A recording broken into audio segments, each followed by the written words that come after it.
शादी के सुर्ख जोड़े में सजी नई नवेली दुल्हन सुलेखा दोस्त जैसे पति रवि राउत को पाकर बहुत खुश थी। यौवन की दहलीज पर उसने अपनी खुली आंखों से जो सपने देखे थे वो साकार हो गए थे। सुलेखा 15 जुलाई 2018 को ब्याह कर खुशी खुशी ससुराल आई थी। शादी के 6 दिन बीत जाने के बावजूद उसके हाथों पर पति के नाम की मेहंदी का रंग अभी भी ताज़ा था।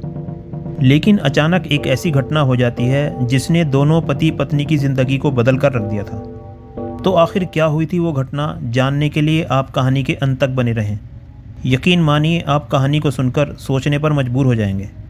कहानी को शुरू करने से पहले दोस्तों आप FMD क्राइम कहानी को सब्सक्राइब कर दीजिए और बेल आइकन को भी प्रेस कर दीजिए। तो चलिए कहानी को शुरू करते हैं। रवि राउत बिहार के ज़िला गया के थाना मुफस्सिल क्षेत्र में आने वाले शहीद ईश्वर चौधरी हाल्ट स्थित मोहल्ला कुर्मी टोला का रहने वाला था। उसके पिता श्याम सुंदर कपड़े के व्यापारी थे और गया में उनका कपड़े का काफ़ी बड़ा कारोबार था जो अच्छा चल रहा था। श्याम सुंदर राउत के 3 बेटे थे, रवि, विक्की और शुक्कर। विक्की और शुक्कर पिता के व्यापार में सहयोग करते थे। सुबह दोनों नाश्ते के बाद पिता के साथ दुकान पर चले जाते थे और रात को पिता के साथ दुकान बढ़ाकर ही घर लौटते थे। जबकि रवि यार दोस्तों की संगत में रहकर बिगड़ गया था। उसकी आदतें सुधारने के लिए श्याम सुंदर ने उसकी शादी कर दी थी ताकि बहू के आने पर वह अपनी जिम्मेदारियां समझ सके। बात 21 जुलाई 2018 की रात की है। पढ़ी लिखी और समझदार सुलेखा ससुराल वालों को रात का भोजन कराकर पति के साथ फर्स्ट फ्लोर पर सोने चली गई।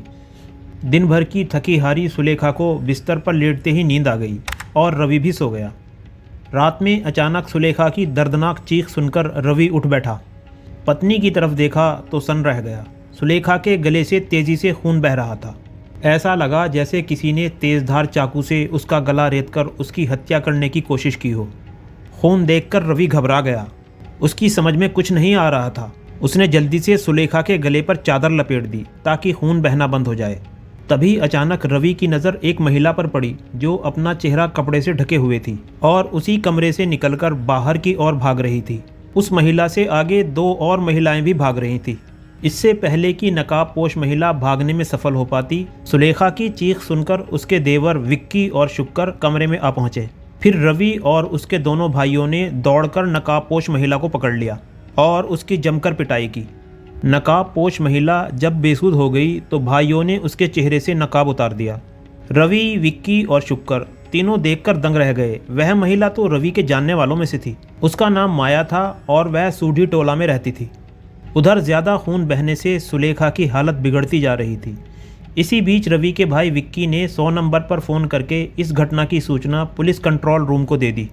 कंट्रोल रूम से सूचना मिलते ही थाना मुफस्सिल के थानेदार कमलेश शर्मा अपनी टीम के साथ मौके पर पहुंच गए। घटना स्थल पर पहुंचकर उन्होंने हत्या की कोशिश करने वाली माया को हथियार के साथ गिरफ्तार कर लिया। सुलेखा को इलाज के लिए मगध मेडिकल अस्पताल ले जाया गया और इमरजेंसी वार्ड में भर्ती करा दिया गया। डॉक्टरों ने उसका इलाज शुरू कर दिया। समय पर इलाज मिल जाने से सुलेखा बच गई। अगले दिन रवि राउत की नामजद तहरीर पर मुफस्सिल थाने में माया के खिलाफ 307 IPC के तहत केस दर्ज कर लिया गया। मुकदमा दर्ज करने के बाद थानेदार कमलेश शर्मा सुलेखा का बयान लेने के लिए मगध अस्पताल पहुंचे। सुलेखा ने कमलेश शर्मा को बताया कि रात करीब 1 से 1:30 बजे उसका पति रवि दरवाज़ा खोलकर बाहर चला गया था। उसके बाद एक नकाबपोश औरत ने कमरे में घुसकर मुझ पर हमला बोल दिया। एक औरत कमरे के अंदर थी जबकि दूसरी बाहर दरवाजे के पास खड़ी थी। वो वहीं से पूछ रही थी सुलेखा मरी या नहीं। सुलेखा ने बताया कि मुझ पर नकाबपोश औरत ने न केवल हमला किया बल्कि मुझे तेज़ाब भी पिलाने की कोशिश की, लेकिन मेरी चीख सुनकर आए मेरे देवरों ने मुझे बचा लिया। पकड़ी गई औरत ने अपना नाम माया बताया। जांच अधिकारी ने जब उससे हमले की वजह पूछी तो वह वजह नहीं बता रही थी, जबकि सुलेखा उसको जानती तक नहीं थी। माया महिला थाने के हवालात में बंद थी। कमलेश शर्मा ने थाने लौटकर आरोपी माया को महिला थाने से बुलवाया और उससे दोबारा पूछताछ शुरू की। माया का बयान सुनकर कमलेश शर्मा अवाक रह गए। माया ने पुलिस को बताया कि रवि और माया के बीच करीब 3 साल से प्रेम संबंध थे। रवि माया से शादी करना चाहता था लेकिन अपने घरवालों की वजह से वह ऐसा नहीं कर पाया। माया एक एक करके सभी राजों से पर्दा उठाती जा रही थी। माया के बयान से इस मामले में एक दिलचस्प मोड़ आ गया था। माया से बयान लेने के बाद जब रवि से पूछताछ करने पुलिस मगध हॉस्पिटल पहुंची तो रवि वहां नहीं था। उसकी जगह सुलेखा के पास उसका छोटा भाई विक्की बैठा था। पुलिस ने जब विक्की से रवि के बारे में पूछा तो विक्की ने बताया रवि घर पर गया होगा। एसओ कमलेश शर्मा ने रवि को अस्पताल बुलाने के लिए एक सिपाही को उसके घर भेजा, लेकिन रवि घर पर भी नहीं था। घर वालों से पूछने पर घर वालों ने बताया कि रवि रात से अब तक अस्पताल से घर नहीं लौटा है। सिपाही ने ये बात जब लौटकर कमलेश शर्मा को बताई तो वे सोच में पड़ गए। जब रवि न अस्पताल में है और ना घर पर, तो फिर कहाँ गया होगा? इसका मतलब है कि वह फरार हो चुका है। निसंदेह पत्नी की हत्या के पीछे उसका भी हाथ था। उसके फरार होने से यह बात साफ हो गई थी कि माया ने जो बयान दिया था वह सच था। इस गुत्थी को सुलझाने के लिए रवि की गिरफ्तारी ज़रूरी थी। हकीकत जानने के लिए पुलिस ने रवि के मोबाइल फ़ोन की कॉल डिटेल निकलवाई। कॉल डिटेल से पता चला कि रवि और माया के बीच बातें होती रहती थी। घटना वाले दिन भी रवि और माया के बीच काफ़ी देर तक बात हुई थी। इस डिटेल से पुलिस इस नतीजे पर पहुंची कि रवि ने प्रेमिका माया के साथ मिलकर पत्नी की हत्या का षड्यंत्र रचा था, लेकिन वह अपने मकसद में कामयाब नहीं हो पाया था। बहरहाल सुलेखा ठीक होकर अस्पताल से घर आ गई, लेकिन तमाम कोशिशों के बाद भी रवि पुलिस के हाथ नहीं आया। इसी बीच पुलिस ने माया को अदालत में पेश करके जेल भेज दिया। आखिरकार घटना के 1 महीने बाद रवि उस समय पुलिस के हत्थे चढ़ गया जब वह गया रेलवे स्टेशन पर कहीं भागने के लिए ट्रेन के इंतज़ार में वेटिंग रूम में बैठा था। पुलिस रवि को गिरफ्तार करके थाने ले आई और सुलेखा की हत्या की योजना जानने के लिए उससे पूछताछ की। चाहकर भी रवि हकीकत को छिपा नहीं सका। उसने पुलिस के सामने सच उगल दिया। पूछताछ में रवि ने अपनी और माया की प्रेम कहानी कुछ इस प्रकार बताई। माया मुफस्सिल थाना क्षेत्र के सूढ़ी टोला की रहने वाली थी। वह शादीशुदा और 3 बच्चों की मां थी। उसका पति मनोहर बाहर रहकर नौकरी करता था। वह 6 महीने या साल भर में एक आध बार ही घर आता था और कुछ दिन बिताकर चला जाता था। माया भले ही 3 बच्चों की मां थी, लेकिन उसके शरीर का आकर्षण खत्म नहीं हुआ था। उसका कसा हुआ शरीर और गोरा रंग पुरुषों को आकर्षित करता था। जब माया सज संवर कर घर से बाहर निकलती थी तो लोगों की नज़रें अनचाहे ही उसकी ओर उठ जाती थी। कभी कभी रवि भी माया के घर के सामने से होकर घाट बाजार स्थित अपनी दुकान पर जाया करता था। 1-2 बार उसका माया से सामना हुआ तो दोनों की नज़रें टकरा गईं। धीरे धीरे दोनों एक दूसरे की ओर आकर्षित होने लगे और जल्दी ही वह दिन भी आ गया जब दोनों में प्यार हो गया और इस प्यार को शारीरिक संबंध में बदलने में भी देर नहीं लगी। धीरे धीरे रवि और माया के प्यार के चर्चे पूरे सूढ़ी टोला में होने लगे। रवि घर से दुकान जाने को कहकर निकलता और पहुंच जाता माया के पास। जब रवि देर से दुकान पर पहुंचता तो पिता श्याम सुंदर उससे देरी से आने का कारण पूछते, लेकिन वह चुप्पी साध लेता था। इससे श्याम सुंदर परेशान थे। उनको समझ नहीं आ रहा था कि आखिर रवि को क्या हो गया है। उन्होंने रवि के देरी से आने का कारण पता लगाने की ठानी और आखिरकार श्याम सुंदर ने पता लगा ही लिया। पता चला कि उनका बेटा एक शादीशुदा और 3 बच्चों की मां के प्रेम जाल में फंसा हुआ है। ये बात जानकर वह बहुत परेशान हो गए। उन्होंने सोचना शुरू किया कि रवि को माया से दूर कैसे करें। काफ़ी सोच विचार के बाद वे इस नतीजे पर पहुंचे कि रवि की शादी कर दी जाए तो वह माया को भूल जाएगा। उन्होंने उसकी शादी की बात चलाई तो बात बन गई और सुलेखा से रवि का रिश्ता तय हो गया। रिश्ता तय हो जाने के बाद जब रवि माया के घर के सामने से गुजरता तो चुपचाप नज़रें झुकाकर निकल जाता था। रवि के इस व्यवहार से माया परेशान हो गई। उसकी समझ नहीं आ रहा था कि रवि को अचानक क्या हो गया है जो उसने मुंह फेर लिया है। माया को रवि की जुदाई बर्दाश्त नहीं हो रही थी। एक दिन वह रवि का रास्ता रोककर उसे अपने घर ले आई। फिर पूछा कि तुम्हें अचानक क्या हो गया है, मुझसे अचानक क्यों कट रहे हो? रवि ने सहज भाव से कहा, नहीं ऐसी तो कोई बात नहीं है माया। ऐसी कोई बात नहीं तो अचानक मुझसे मुंह क्यों मोड़ लिया?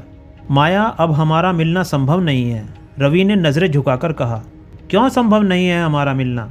तुम्हें पता नहीं मैं तुमसे बेहद प्यार करती हूँ। रवि ने माया को बताया कि मेरे घर वालों ने मेरी शादी का फैसला कर लिया है। रवि से ये जवाब सुनकर माया के तो होश उड़ गए। वो माथे पर हाथ रखकर बिस्तर पर जा बैठी। कुछ देर तक खामोशी छाई रही, फिर उस खामोशी को माया ने ही तोड़ा।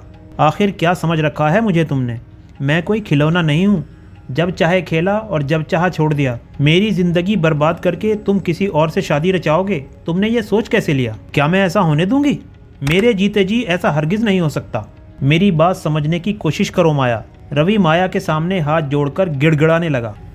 मैं घर वालों के सामने बेबस हूँ। रवि ने माया को समझाने की कोशिश की। तुम तो जानती हो मैं तुमसे कितना प्यार करता हूँ। तुम्हारे बिना जीने की सोच भी नहीं सकता।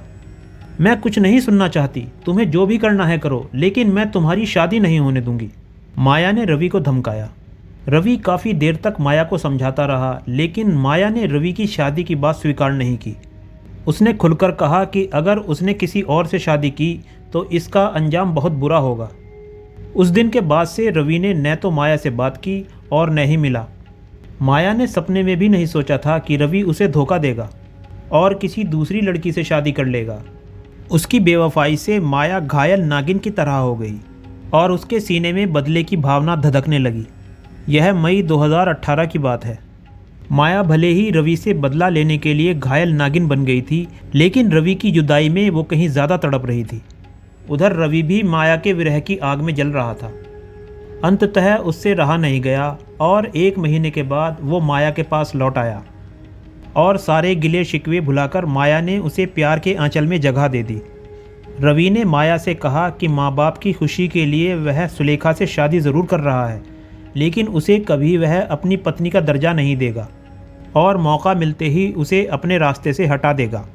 रवि की बात पर माया ने भी सहमति जता दी और रवि की शादी से पहले ही वह शादी के बाद सुलेखा को रास्ते से हटाने की योजना बनाने में जुट गई। फिर वो दिन भी आ गया जिस दिन का रवि और माया को इंतज़ार था। 15 जुलाई 2018 को रवि की शादी सुलेखा से हो गई। सुलेखा मायके से विदा होकर ससुराल आ गई। दूसरी तरफ रवि का माया के घर आना जाना बंद हो जाने से वो ईर्ष्या की आग में जल रही थी। रवि भले ही माया के पास नहीं आया था, पर दोनों की फ़ोन पर बातें होती रहती थी। माया उसे बार बार उसका वादा याद दिलाती रहती थी। रवि भी कहता था, हाँ मैं अपना वादा ज़रूर पूरा करूँगा। शादी के 4-5 दिन के बाद जब घर से मेहमान चले गए, घर पूरी तरह खाली हो गया। 21 जुलाई की दोपहर रवि चुपके से माया के घर पहुंचा। उस वक्त वहां पर माया के अलावा कोई नहीं था। उसके तीनों बच्चे स्कूल गए हुए थे। पहले तो दोनों ने मौके का भरपूर फ़ायदा उठाया, फिर दोनों ने अपनी योजना पर बात की। रवि ने माया से कहा कि आज रात सुलेखा को हमेशा के लिए रास्ते से हटा दिया जाएगा। मेरे फ़ोन का इंतज़ार करना, जैसे ही मैं फ़ोन करूं, धारदार हथियार लेकर मेरे घर पहुंच जाना। घर का दरवाज़ा खुला रहेगा। रात 10 बजे के करीब सुलेखा पति, सास, ससुर और दोनों देवरों को खाना खिलाकर पति के साथ पहली मंजिल पर सोने चली गई। उसे क्या पता था कि आज की रात उस पर भारी पड़ने वाली है। फिर पति पत्नी बातें करते करते कब सो गए पता ही नहीं चला। रात करीब 1 बजे रवि उठ बैठा। उसने देखा सुलेखा गहरी नींद में सो रही है। रवि मोबाइल लेकर धीरे से बिस्तर से उतरा और दरवाज़ा खोलकर बाहर चला गया। तभी सुलेखा की आंख भी खुल गई। उसने पति से इतनी रात बाहर जाने पर पूछा तो रवि ने कहा, बाथरूम जाना है, अभी आता हूँ। रवि बाहर निकल आया और माया को फ़ोन करके कहा कि रास्ता साफ़ है, आ जाओ। थोड़ी देर के बाद रवि वापस लौट आया और सोने का नाटक करने लगा। करीब 30 मिनट के बाद माया 2 और महिलाओं के साथ रवि के घर पहुँच गई। माया इन महिलाओं को सुरक्षा के लिए लाई थी। उन्हें उसने बाहर ही रोक दिया था। माया चुपके से सीढ़ियों के सहारे रवि के कमरे में दाखिल हो गई। रवि के घर से वो भली भांति परिचित थी। सुलेखा रवि की बगल में सोई हुई थी। माया ने साथ लाए धारदार ब्लेड से सुलेखा के गले, चेहरे और आंख पर वार किए। साथ ही उसका गला दबाने का भी प्रयास किया। अचानक हुए हमले से सुलेखा की दर्दनाक चीख निकली। पत्नी की चीख सुनकर सोने का नाटक कर रहा रवि उठ बैठा। तब तक रवि के दोनों भाई विक्की और शुक्कर भी ऊपर के कमरे में पहुंच गए। विक्की और शुक्कर को देखकर माया डर गई, क्योंकि रवि का पूरा गेम ही पलट गया था। जैसे ही माया वहां से भागी, विक्की और शुक्कर ने उसे दौड़कर पकड़ लिया और उसे मारने पीटने लगे। किसी को शक न हो सोचकर रवि भी भाइयों के साथ जा मिला और माया को लतियाने लगा। माया के गिरफ्तार हो जाने पर उससे महिला थाने में एसओ विमला ने पूछताछ की। तब माया ने सुलेखा की हत्या की योजना का खुलासा कर दिया। उसके बयान के आधार पर और कॉल डिटेल के आधार पर पुलिस ने उसके प्रेमी और सुलेखा के पति पर पत्नी की हत्या की कोशिश का मुकदमा दर्ज कर गिरफ्तार कर लिया। दोस्तों, आप रवि और माया में से किसे सबसे बड़ा दोषी मानते हैं? आप अपने विचार कमेंट बॉक्स में ज़रूर बताएं। कहानी अगर पसंद आई हो तो लाइक करें, शेयर करें और अगर अभी तक आपने चैनल को सब्सक्राइब नहीं किया हो तो सब्सक्राइब ज़रूर कर दें। क्राइम की दुनिया की ऐसी ही एक और सच्ची कहानी के साथ आपसे फिर मुलाकात होगी। तब तक के लिए बाय बाय, जय हिंद।